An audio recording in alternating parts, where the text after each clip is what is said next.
ایک چیز ہے، نیکی کا جذبہ ہمارے اندر پیدا ہو رہا ہے، نماز بھی پڑھ رہے ہیں، وظیفے بھی پڑھ رہے ہیں، ٹوپی بھی پہن رہے ہیں، کرتا پاجامہ بھی پہن رہے ہیں، بہت ساری نیکی کر رہے ہیں، لیکن ہمیں گناہ سے جتنا بچنا چاہیے ہم اتنا گناہ سے نہیں بچ پا رہے۔ جیسے نماز پڑھتے ہیں، پھر نماز پڑھنے کے ساتھ ساتھ عورتوں پر بد نظری بھی کر لیتے ہیں، تو یہ ایک ایسی غلط بات ہے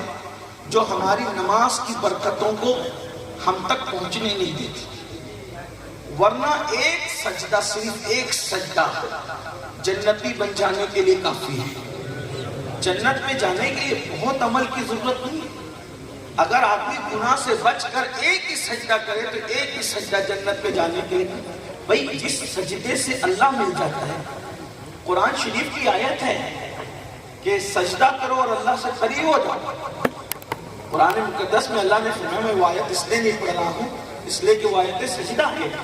میں نے اس کا مفہوم آپ کے سامنے پیش کیا، اس کا ترجمہ بھی میں نے آپ کے سامنے مکمل نہیں پڑھا، تو آپ اندازہ کریں کہ سجدے سے اللہ کا قرب ملتا ہے۔ یہ قرآن کی آیت کہہ رہی ہے اور حدیث مبارکہ کہہ رہی ہے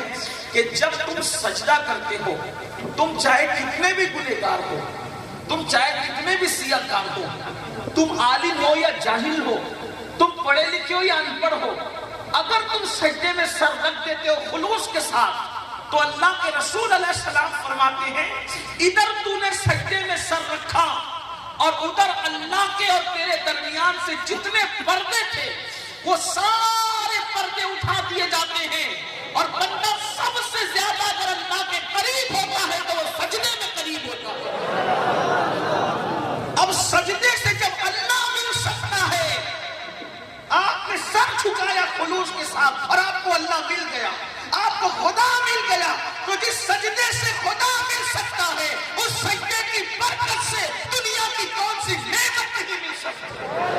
ہر نعمت مل سکتی ہے، لیکن صرف سجدہ خلوص دل۔ یہاں نہ عالم کی قید ہے، نہ جاہل کی قید ہے، نہ پڑھے لکھے کی قید ہے، نہ ان پڑھ کی قید ہے، نہ نیک کی قید ہے، نہ بد کی قید ہے، کچھ نہیں، بس انسان کو خلوص ہو، کتنا بھی گنہگار ہو، اخلاص سے جھکے خدا کی بارگاہ کے اندر۔ لیکن آج لوگ خلوص بھی نہ رہا، یقین بھی نہ رہا، اور برکتیں جو سجدے کی ملنی چاہیے تھی وہ اس لیے نہیں مل رہی ہے کہ ہم سجدہ تو کر رہے ہیں مگر گناہ سے نہیں بچتے۔ ادھر سجدہ کر کے نکلے، ادھر کسی عورت پر غلط نظر ڈال دی، سجدہ بھی کر رہے ہیں، تاش کے پتے بھی کھیل رہے ہیں، سجدہ بھی کر رہے ہیں، شراب بھی پی رہے ہیں، سجدہ بھی کر رہے ہیں، سود بھی کھا رہے ہیں، حرام کاروبار بھی کر رہے ہیں، یعنی گناہ سے نہ بچنے کی وجہ سے سجدے کی برکت کما کہوں مل نہیں پا رہی ہے۔ ورنہ سجدے کی برکت اتنی ہے، بڑی ذمہ داری سے کروں، جس کو سجدے کی برکت مل جائے پھر اس کو مزید کسی اور چیز کی حاجت نہیں رہتی۔ سجدہ وہ ہے، اللہ نے 700 مرتبہ پورے قرآن میں جس نماز کا حکم دیا، اتنی مرتبہ اللہ نے کسی عبادت کی تاکید نہیں کی جتنی نماز کی تاکید۔ آخر کیا ہے اس نماز میں کہ اللہ 700 مرتبہ پورے قرآن میں فرما رہے ہیں؟ اللہ نے کتنا بڑے سے بڑا عمل ہے، 7 بار بھی کسی کا حکم نہیں دیا، ایک بار دیا بس ختم، 2 بار کسی کا دیا، کسی کا 3 بار دیا، کسی کا 4 بار دیا، اتنی کثرت سے نہیں دیا کسی کا، لیکن نماز 700 مقام پر اللہ نے نماز پڑھنے کا حکم دیا۔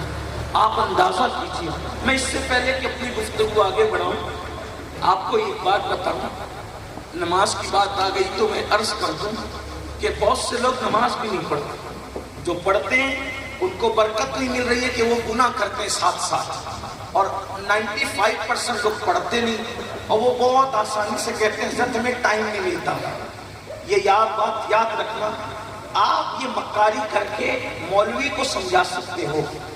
مولا کے یہاں آپ کا یہ بہانہ نہیں چلے گا۔ مولوی تو بیچارہ بولا بھالا ہے، وہ تو آپ اس کو جو کہہ دو گے وہ یقین کر لے گا، کہیں نہ کہیں وہ مجبور بھی ہے اور اس کا کوئی زور آپ پر نہیں ہے، لیکن مولا کے یہاں کوئی مکر نہیں چلے گا، کوئی فریب، کوئی بہانہ نہیں چلے گا۔